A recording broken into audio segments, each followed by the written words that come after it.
बिस्मिल्लाहिर्रहमानिर्रहीम। अस्सलाम वालेकुम नाजरीन, आप देख रहे हैं प्रोग्राम वी टॉक और मैं हूं हमजा भट्टी।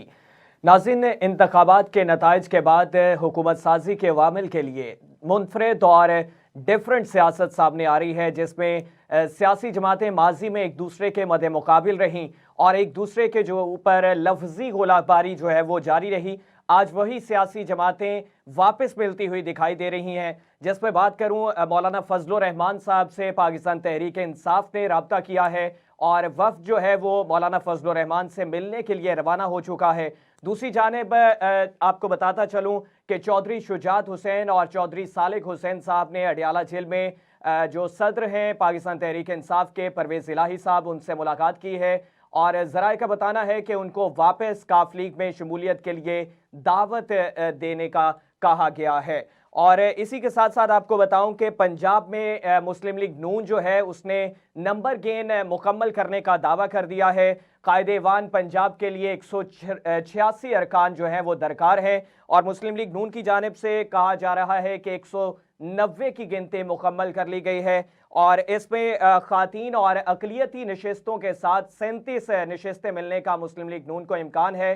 दूसरी जानिब पाकिस्तान तहरीक इंसाफ ने वज़ीर आला पंजाब के लिए असलम इकबाल साहब का नाम जो है वो सामने रख दिया है और वज़ीर आला खैबर पख्तूनख्वा के लिए अली मीन गंडापुर का नाम सामने रखा है।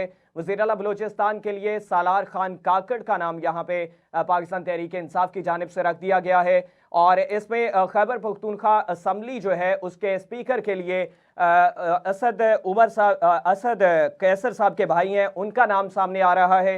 और दूसरी जानिब स्पीकर कौमी असम्बली के लिए शानदाना गुलजार और जरताज खान गुल वजीर जो हैं उनके नामों पे गौर किया जा रहा है और वजीर आजम के लिए पाकिस्तान तहरीक इंसाफ के बानी जो है उनकी जानिब से उमर अयूब साहब का नाम जो है वो नामजद कर दिया गया है।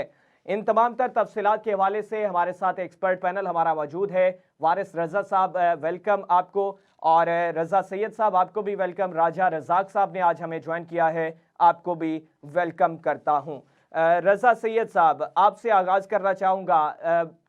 मुनफरद चीज़ें सामने आ रही हैं सियासी पहलू के हवाले से, अच्छी बात है और इसमें मौलाना फजलुर रहमान से पाकिस्तान तहरीक इंसाफ का वफ्द मुलाकात के लिए रवाना हो चुका है। क्या समझते हैं किस तरह से उनको कायल किया जाएगा और इसमें कामयाबी हासिल कर पाएगी पाकिस्तान तहरीक इंसाफ, या फिर उसी तरह से ये सियासी डायलॉग की हद तक ही रह जाएगी मुलाकात? पाकिस्तान तहरीक इंसाफ बतदरीज पार्लिमानी सियासत की तरफ माइल होती हुई नजर आ रही है। इसको बामरे मजबूरी कहा जाए या बामरे अपनी चॉइस से आ रहे हों, इसका तो वक्त ही फैसला करेगा। लेकिन उमर अयूब साहब को जो नामजद किया गया आज, इस बड़ी दिलचस्प इसमें दो बातें हैं जो मैं इस वक्त आपके सामने रखूंगा।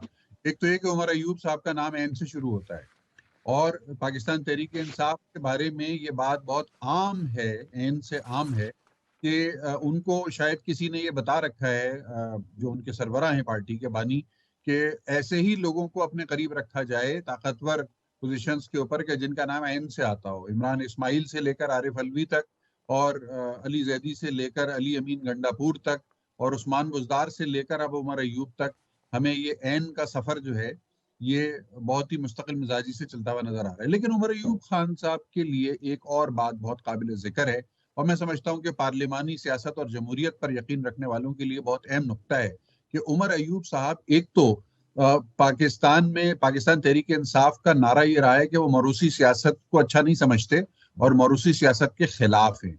उमर अयूब साहब जो हैं ये पाकिस्तान में ना सिर्फ मरूसी सियासत के एक बहुत मजबूत अलंबरदार हैं, बल्कि ये पोते हैं पाकिस्तान के पहले मिलिट्री डिक्टेटर के।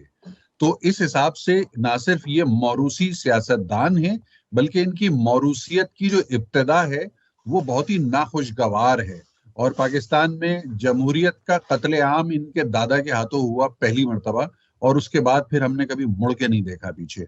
तो उमर अयूब साहब एक ऐसी लेगेसी को रिप्रेजेंट करते हैं कि जिसमें पाकिस्तान की जो मौरूसी सियासत है उसके भी नंबर पूरे हैं और आमिरियत के नंबर भी पूरे हैं।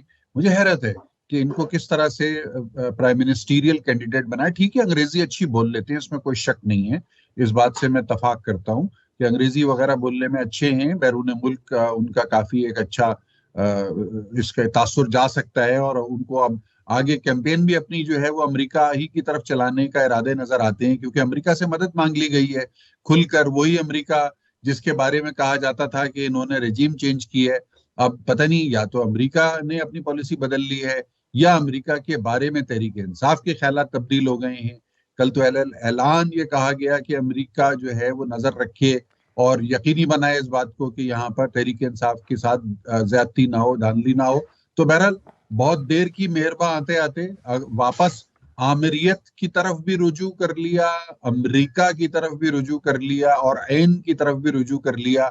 तो अब देखते हैं कि क्या आसानियां पैदा होती हैं पाकिस्तान तहरीक इंसाफ के लिए, और क्या सहूलतें मिलती हैं उनके सरबराह को अडियाला जेल में, जिसका नाम वैसे तो अलिफ से लिखा जाता है लेकिन अजराहे तफन्नुन लोग कह रहे हैं कि अब अडियाला का नाम भी शायद ऐन से ही लिखा जा सकता है। तो उसमें फिर बानी जो है तहरीक इंसाफ के, उनके लिए वहां कुछ आसानियां मजीद हो जाएंगी। अच्छा रजा अब साहब, ये इसमें अमेरिका के हवाले से उन्होंने एक लाइन इस्तेमाल किया जिसमें उन्होंने कहा कि अपनी गलतियों का इजाला कर लें, तो दूसरी जानिब भी गलतियों का इजाला का कहा गया होगा, क्या समझते हैं? देखिए, ये इस जुमले को लोकल कंजम्पशन में तो ये जुमला चल जाता है ना, यानी उर्दू उर्दू में जो सामीन सुन रहे हैं या मकामी सामीन के लिए तो ये जुमला चल जाता है। लेकिन अमेरिका को अगर आप अंग्रेजी में ये कहेंगे कि वो अपनी गलतियों का इजाला करे, तो अमेरिका को भी समझ में आएगा कि आप उनसे क्या फरमाइश कर रहे हैं, और फिर वो उनका क्या रद्द-ए-अमल होगा, वो उसका हक तो उन्हीं के पास महफूज है अपना रद्द-ए-अमल देने में। और वैसे वैसे ये भी देखा गया है कि पाकिस्तान में हमारा जो कल्चर है, तो हम बड़ों से जो है ना इजाले की बात नहीं करते। हम बड़ों से जो है ना बहुत ही हद अदब में रहते हुए दरखास्त तो कर लेते हैं, रिक्वेस्ट तो कर लेते हैं, लेकिन बड़ों से हम मुतालबा नहीं करते। ठीक है ना, कोई बेटा बाप से मुतालबा करे तो फिर वो आज के दौर का बेटा तो हो सकता है, लेकिन वो पाकिस्तान जिस कल्चर में रचा बसा है, उसमें बेटे जो है ना वो बाप से मुतालबा नहीं करते, वो ठीक, बाप से दरखास्त जरूर करते हैं। दरख्वास्त ज़रूर कर सकते हैं। वारिस रज़ा साहब, वारिस साहब, किस तरह से आप देखते हैं, एक तो मुलाकात वफ्द पीटीआई जो है वो गया है मौलाना फजलुर रहमान साहब से, और इसमें एहतजाज की कॉल भी हफ्ते के रोज़ की दे दी गई है पाकिस्तान तहरीक इंसाफ की, और उन्होंने ये भी साथ में कहा है कि जो जमातें समझती हैं कि ये इंतखाबात जो हैं ये धांधली ज़दा हैं, नताइज धांधली ज़दा आए हैं, वो हमें ज्वाइन कर सकते हैं। देखिए, आज मिर्जा गालिब का जो है ना यौम पैदाइश है, और मिर्जा गालिब ने ये कहा है कि मेरे कत्ल के बाद उसने जफा से तौबा, हाय उस ज़ौदे पशे माँ का पशे माँ होना। तो आज जो ये हमारे तहरीक इंसाफ डीजल करार दिए जाने वाले फर्द के पास जा रहे हैं, तो जाहिर है कि अब ये तो तहरीक इंसाफ वाले ही बता पाएंगे कि वो किस कैपेसिटी में जा रहे हैं। गोया के शर्मिंदगी मिटाने जा रहे हैं या बेहयाई का तौक दोबारा से लाद कर और जो है ना यानी मौलाना फजल रहमान से कोई मुतालबा करने जा रहे हैं। तो फजल रहमान ने भी बहुत ही टेक्निकल जवाब उसका दिया है कि ठीक है, आए बैठे देखते हैं वो बात क्या करते हैं। तो मैं ये समझता हूँ कि देखिए, बार बार मैं ये बात अर्ज करता रहता हूँ कि सियासी दानिश जो होती है, सियासी दानिश से फैसले किए जाने चाहिए। सियासी दानिश से फैसले जब आप नहीं करते तो मुझ जैसे अफराद जो है ना आप पर फप्तियां कसते हैं, जैसे कि मैंने शेर ये आपके सामने रखा, रजा साहब ने एक शेर आपके सामने रखा है। तो ये जो है ना आपकी कमजोरियों को अया करता है, आपकी पॉलिटिकल जो गलतियां हैं उसको वो दोहराने से मना करता है। यानी जहां एक तरफ अया करता है वहां एक तरफ दूसरी तरफ मना करता है। तो मैं ये समझता हूँ कि यानी पीटीआई को अब सीरियस नोट पर आ जाना चाहिए, और ये एक उनका अच्छा फैसला है कि वो पार्लियामेंट से रिजाइन करने के हतमी जो है नतीजे पर पहुंच चुके हैं, जो कि आज उन्होंने ऐलान भी किया। कैसर साहब ने तो कम से कम यही कहा कि हम जो है ना असेंबलियां हर सूरत में ज्वाइन करेंगे। तो ये एक अच्छी बात है। दूसरी बात ये है कि ये जो आपने एक राग अलापा था, और जिस राग अलापने के नतीजे में आपने शोहरत और दवाम और उरूज हासिल किया था के डट के खड़ा है कप्तान, और जनाब बहुत सारे जनाब अमेरिका को दांत खट्टे कर दिए, इस किस्म के जो बयानिए जब आप देते हैं तो उसके बाद आप रिक्वेस्टिंग पर आ जाते हैं कि जनाब आइए हमारी मदद कीजिए, देखिए आप ही के जरिए जो है ना वो यानी एक अशराफिया मानेगी, तो लिहाजा बराए मेहरबानी, बराए मेहरबानी हाथ जोड़ें, आप आके हमारी जमहूरियत को गोया के अपने मुल्क में दखल अंदाजी को दावत देने का ये जो अमल है, इसके बारे में तहरीक इंसाफ के संजीदा अफराद जो है ना जरूर अच्छा वारिस सोचें। साहब, ये कहना गलत नहीं होगा यहाँ पे कि जो बानी तहरीक इंसाफ हैं उन्होंने पाकिस्तानी सियासी लीडरान जो हैं उनकी रीत रवाज जो है उसको समझ लिया है और उसको अपनाते हुए ये फैसला शुरू कर दिया है शायद, क्या कहेंगे? नहीं, मैं ये समझता हूँ कि वो अभी भी नहीं सीखे। अच्छा। देखिए वो यू टर्न के माहिर हैं हम्म। और झूठ बोलने के माहिर हैं, और उनके यूट्यूबर जो है ना वो झूठ, असल में मेरे एक चचा थे वो कहते थे कि झूठ का फलसफा ये है कि इतना झूठ बोलो, इतना झूठ बोलो कि सच भी शर्म आ जाए। यानी ये नुक्ता नजर है पीटीआई का और उनके यूट्यूबर का, या जो भी वीलॉग वगैरह करते हैं।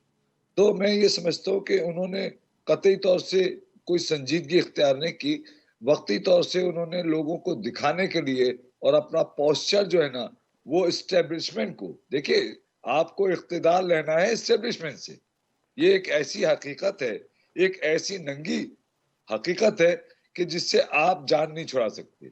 जो अब आप तरले मिन्नत तरले इनडायरेक्टली इस्टेब्लिशमेंट के कर रहे हैं। यानी आप अंदाजा कीजिए कि अली अमीन कंडापुर का ये स्टेटमेंट आया है कहीं से कि जनाब हम तो इदारों से लड़ने ही नहीं चाहते, हम तो इदारों के दरमियान जो है ना मुफाहमत चाहते हैं, हम इदारों से माफी मांगने के लिए तैयार हैं अगर हमसे कोई गलतियां हुई हो। तो ये मिन्नत तरले पर आने वाली जो वारिस साहब, ये सियासत है, खुशाइन बात नहीं है, खुशाइन बात नहीं समझते इसको?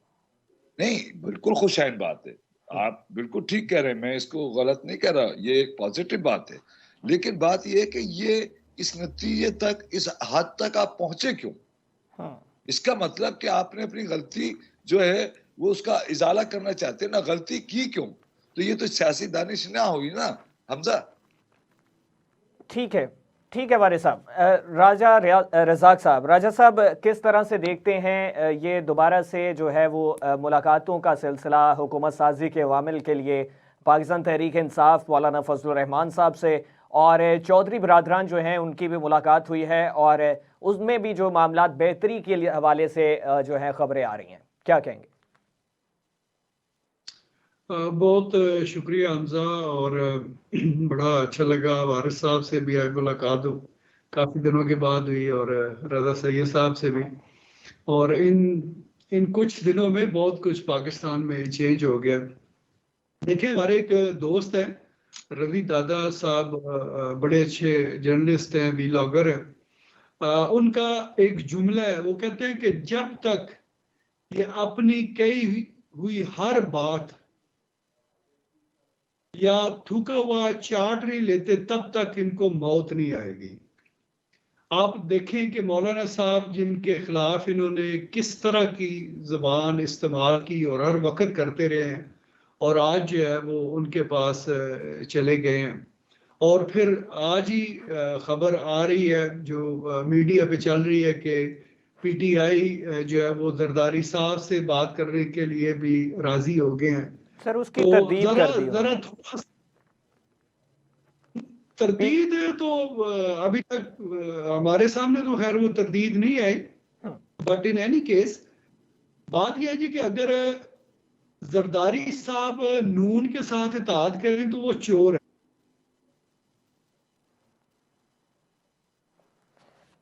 ये तमाम तर सूरत हाल है। हमारे साथ राजा रज़ाक साहब मौजूद हैं, हमारे एक्सपर्ट पैनल में वारिस रज़ा साहब हमारे साथ मौजूद हैं, रज़ा सैयद साहब हमारे साथ मौजूद हैं। इन तमाम तर मामलात पे गुफ्तगू जारी रखेंगे। अभी एक शॉर्ट ब्रेक लेते हैं, ब्रेक के बाद वापस आते हैं, हमारे साथ रहिएगा।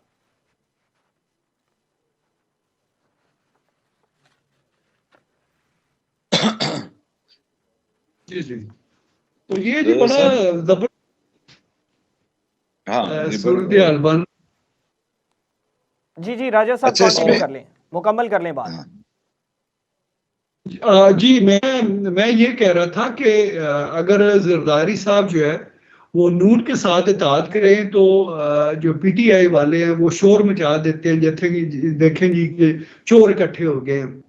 और जब जरदारी साहब के साथ वो चलते हैं तो उस वक्त वो सब जो है ना वो ठीक हो जाए। तो ये लोगों के सोचने के लिए है कि वो किस किस्म के लोगों के पीछे चल पड़े, वो किस तरह के लीडर के पीछे चल पड़े हैं कि जो एक ही जगह पे खड़े होके दो अपोजिट बयान देते हैं और आप दोनों बयानों पे जो है उनके जो मानने वाले हैं वो वाह वाह करते हैं।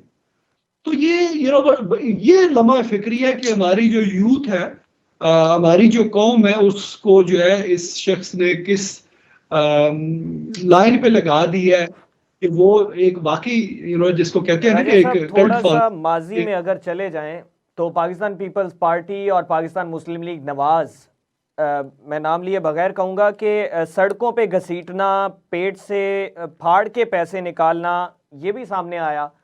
तो उसके बाद भी इत्तेहाद सामने आया। तो मेरा ख्याल ये सियासी रवायात हैं जो हमारे सियासी पार्टियां एक दूसरे के मुखालिफ इस्तेमाल भी करती हैं और अपने मफादात के लिए फिर उनको मद्देनज़र नहीं रखती, उनको नज़रअंदाज करके आगे बढ़ जाती हैं।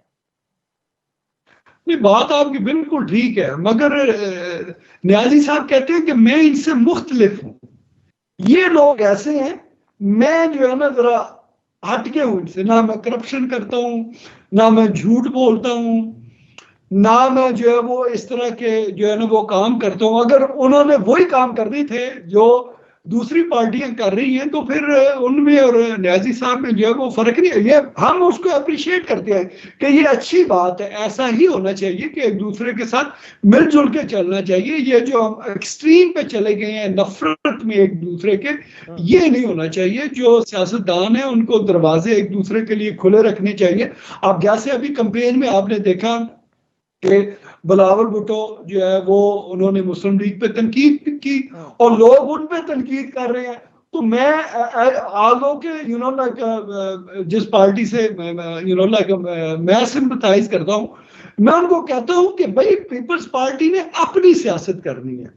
जब वो अपनी स्टेज पे खड़े हैं तो उन्होंने अपनी पार्टी की बात करनी है, वो अपने स्टेज पे मुस्लिम लीग की या पीटीआई की बात नहीं करेंगे।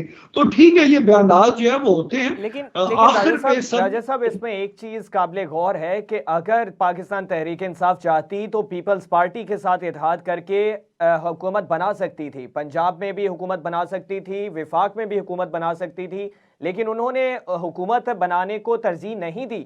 उन्होंने यही कहा है कि जनाब पीपल्स पार्टी के साथ हम लोग मुशावरत या इत्तेहाद नहीं कर सकते और नून लीग के साथ भी नहीं कर सकते। दीगर जमातों को उन्होंने अप्रोच किया और साथ में एक और पार्टी का नाम लिया परवेज खटक साहब के हवाले से, उनके हवाले से भी उन्होंने कहा जी कि हम इत्तेहाद उनके साथ भी नहीं कर सकते।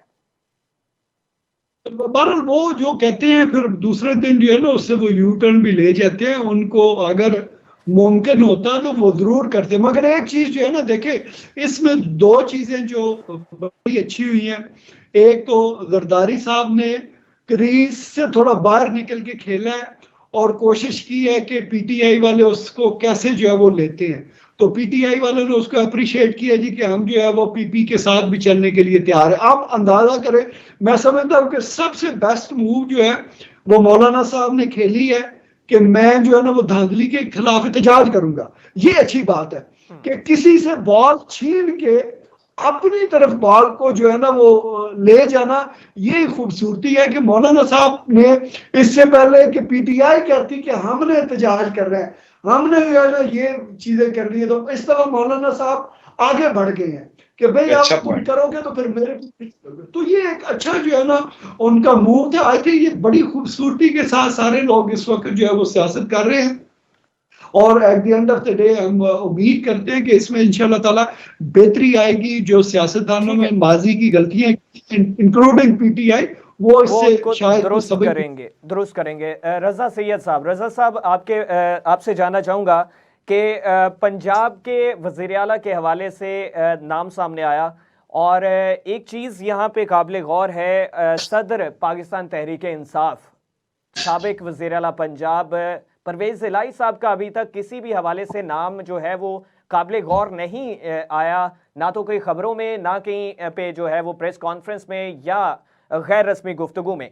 और दूसरी जानिब चौधरी बरादरान चौधरी सालिक हुसैन साहब और चौधरी शुजात साहब उनसे अडयाला में मुलाकात करके आए और उन ज़राए के मुताबिक ये कहा गया है कि उनको काफ लीग में वापस आने का कहा गया है। तो ये दो चीज़ें सामने आ रही हैं, किस तरह देखेंगे इस पर? देखिए, चौधरी परवेज इलाही साहब जो हैं उनका एक तवील सियासी करियर है और उस करियर के दौरान उन्होंने जो सियासत की है वो उर्फ आम में जिसको प्रो एस्टेब्लिशमेंट पॉलिटिक्स कहते हैं, वो प्रो एस्टेब्लिशमेंट पॉलिटिक्स उनका करियर जो है वो उस पर मुहित है पूरा का पूरा।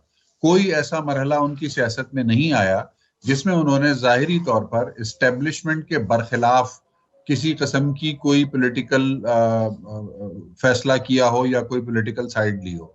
पहला मौका है गुज़िश्ता 2 साल के दौरान कि जिसके अंदर बज़ाहिर ऐसा लगा कि चौधरी शुजात साहब जो हैं उन्होंने एस्टेब्लिशमेंट के जो गिवन चॉइसेस हैं उनसे हटकर फैसले लिए। अच्छा, इसमें जो वाकिफाने हाल हैं वो 2 तरह की बात करते हैं। उनका कुछ लोगों का मानना ये है कि चौधरी साहब ने यानी चौधरी परवेज इलाही साहब ने जब इमरान खान साहब की हिमायत की थी तो उस वक्त उनको